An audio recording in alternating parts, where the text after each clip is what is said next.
Ah, old Aunt Kumin. I swear I can still hear all of the lessons that you tried to drill into these children's heads, even though you are gone, and now your bones nourish the cookie tree. But hello everyone, and welcome back to the Cookie Tribe, where the stories are really starting to become quite delicious, if you ask me. I'm very, very happy over the alterations that we have had to the challenge over the last few episodes. If you're curious about what those are, go back and watch the episodes! Or if you don't have time to do that, which is really quite a pity because it's been amazing. You could hear all the lessons from old Aunt Kumin after all. You can check the video description where we have a link to a Google document that will have all of the updated rules for this tribe, as well as a link to that beautiful wiki, which looks physically bad because I still need to change the layout, but has been carefully worked over by so many of our amazing patrons and so many of our amazing community members. It looks fantastic. I'm in love with it. I am so proud and just tickled cookie, chocolate chip cookie drizzle happy sprinkles. I was trying to go somewhere with a cookie pun with that, and it just turned into a mess, like letting a toddler loose in the baking cabinet. But anyway, it sprinkled me with joy to see what you guys have done in the nicheling section of our Pixel Biology wiki. I apologize that it doesn't look good enough yet. I don't exactly have a lot of time, especially this time of the year, to redo the graphic designs on like websites and wikis. One day I will manage to get that done, but for now, dun dun dun, it's time to resume the Cookie Tribe. So we're gonna pick right back up where we left off last time. Now that old Aunt Kumin has passed on, well, that does give the tribe pause. Almond is getting quite old. He only has 2 days left to live.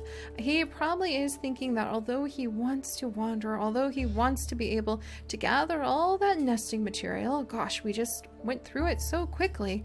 There were so many children born in the tribe, but at least they were able to be born into a soft, happy nest, and there was plenty of space for them all, and no pregnant nicheling had to wait to be able, couldn't have the child that they wanted, so he thinks.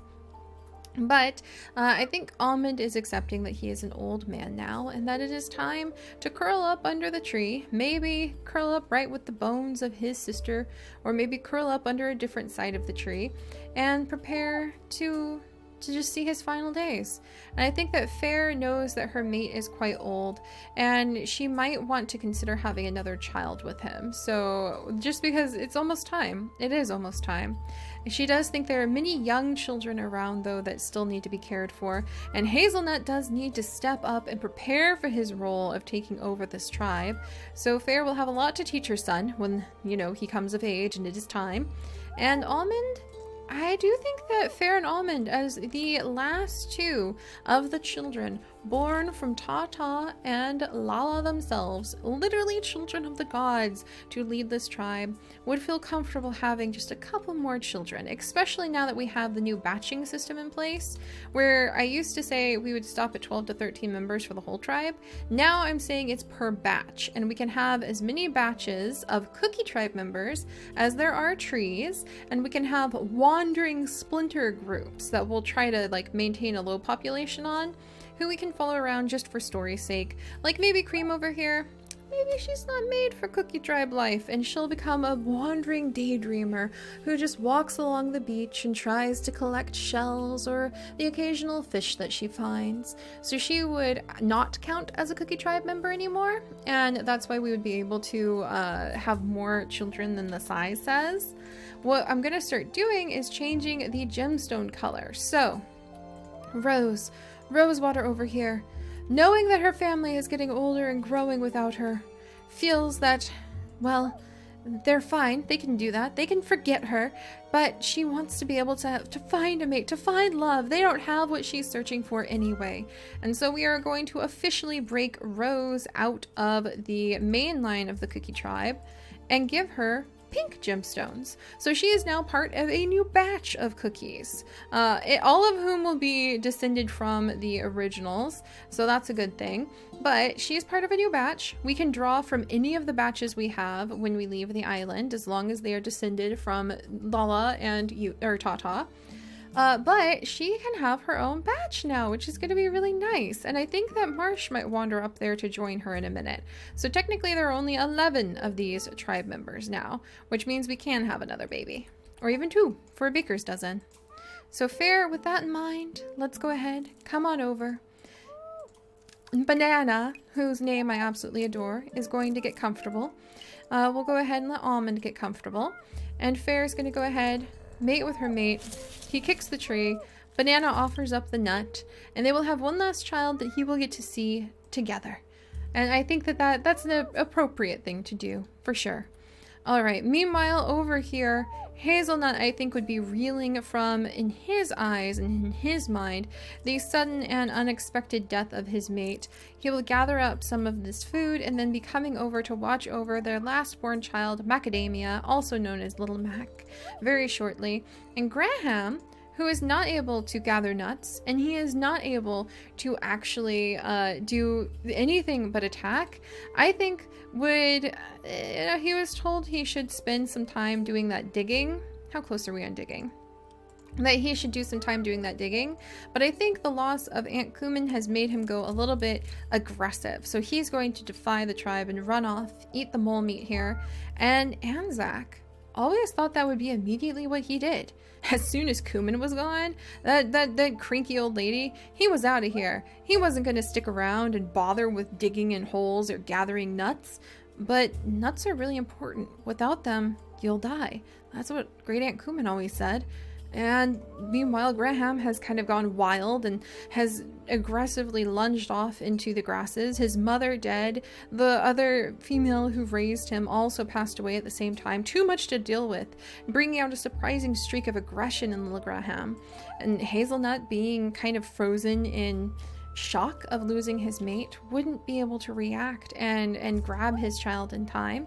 I think that quietly little Cream would sort of play with the grasses near her father, but looking at his grief is so much harder than just gazing off into the distance elsewhere and imagining what could be there.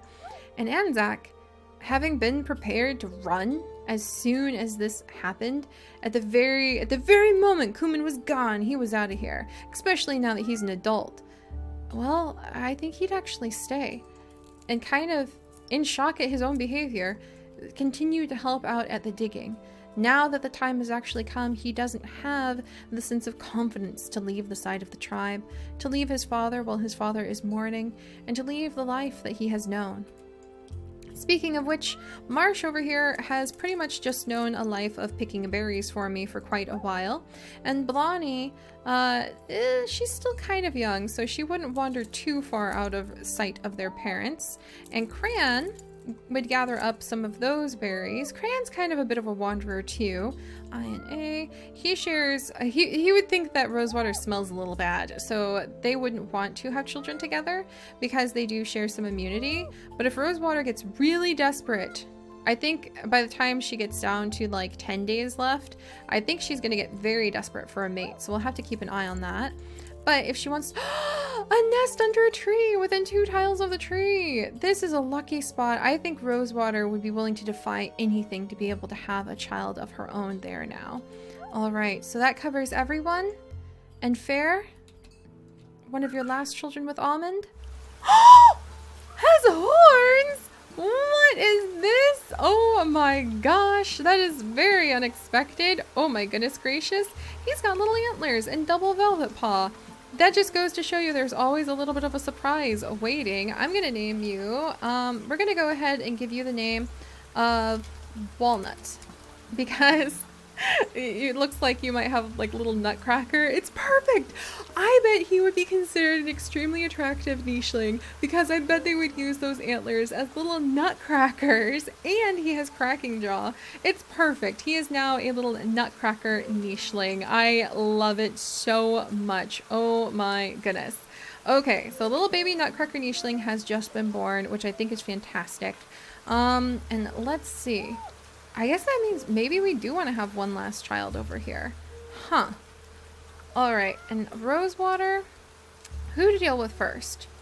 You know what? Cream, what do you have? Dots in B shape with tiny pattern mixed with medium pattern. Medium and thick density. She's got hemophilia, G and D immunity. A lot of these nichelings have G and D immunity.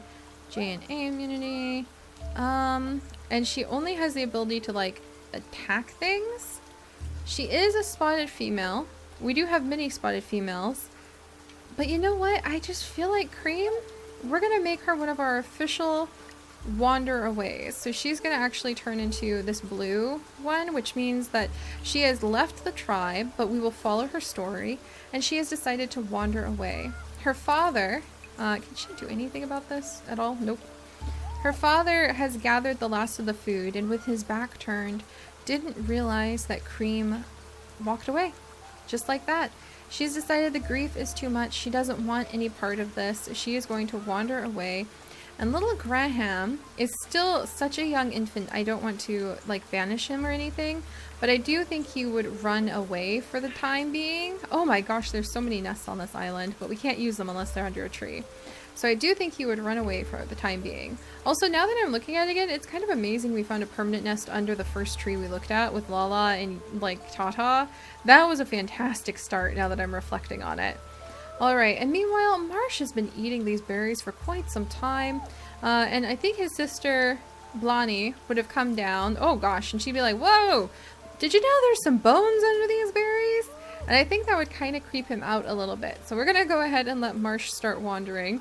He found some boneless berries hiding over here. And that is the moment when Rosewater is going to leap out. Boom.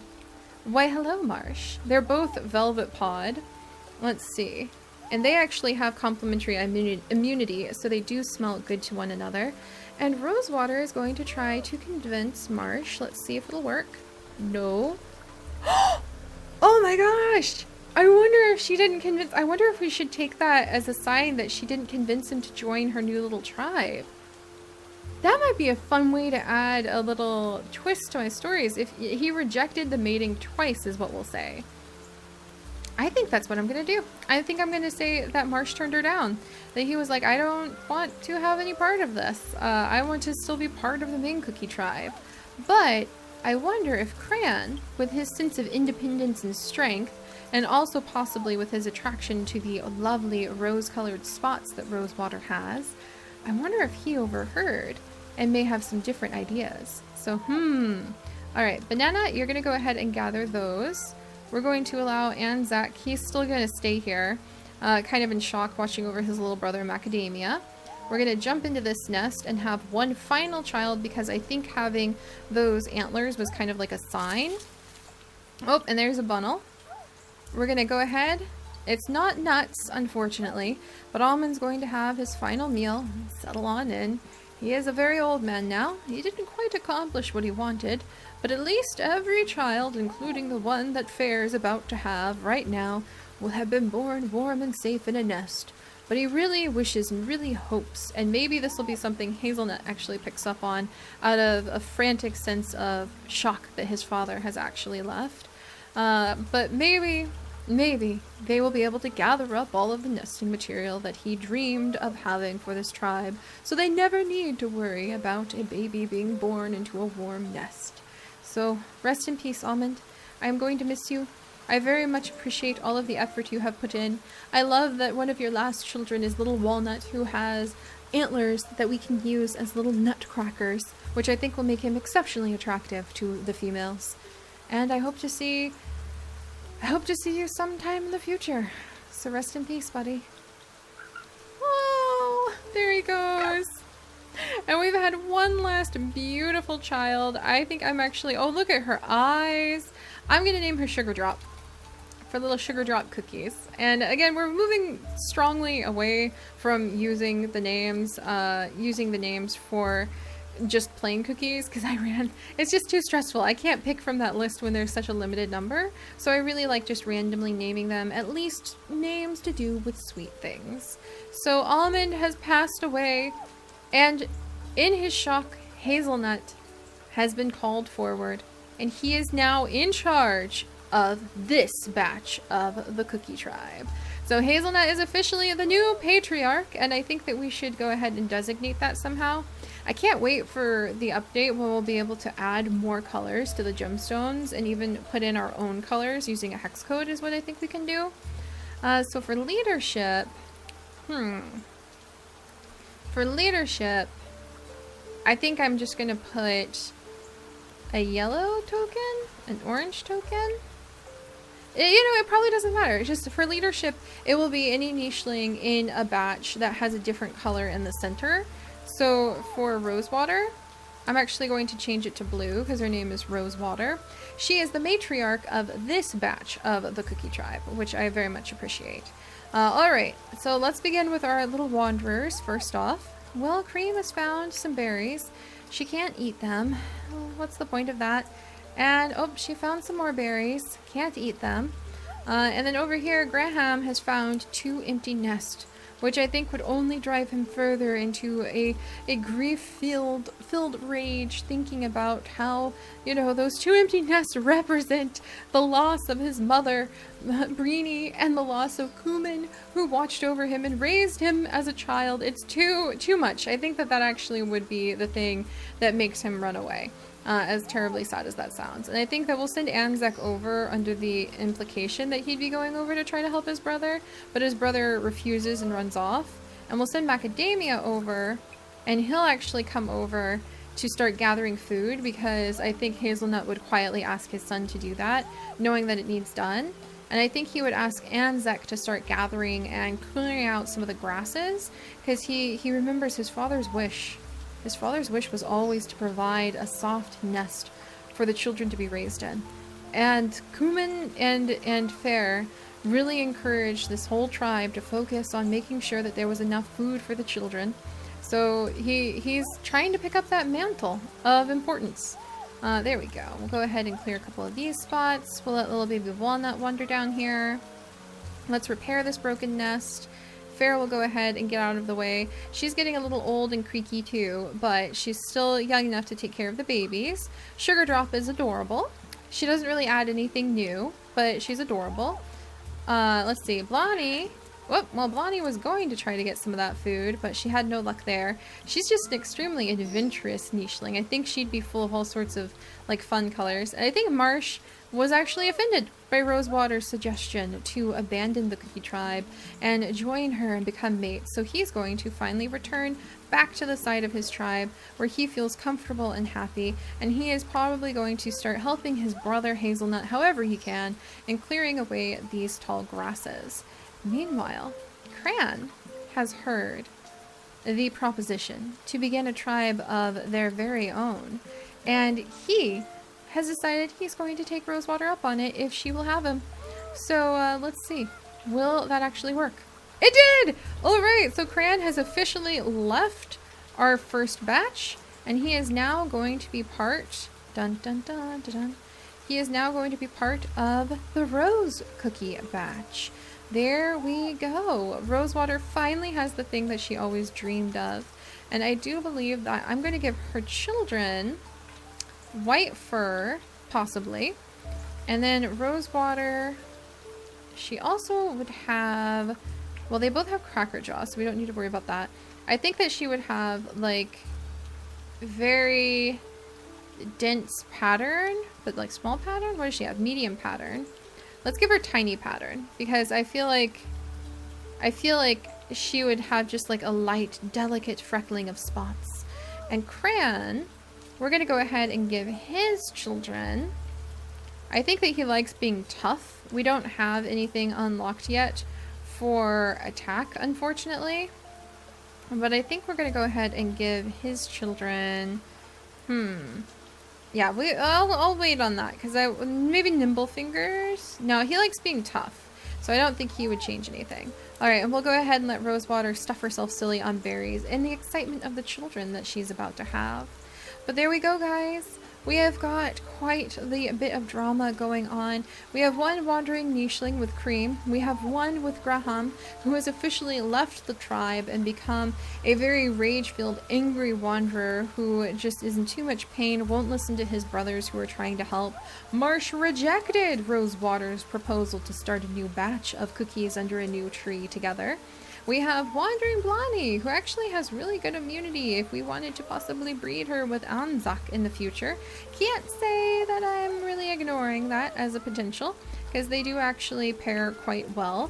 Fair, let's see, Banana, yeah, they do actually, well, come here, G&D. There's a few females who actually pair pretty well.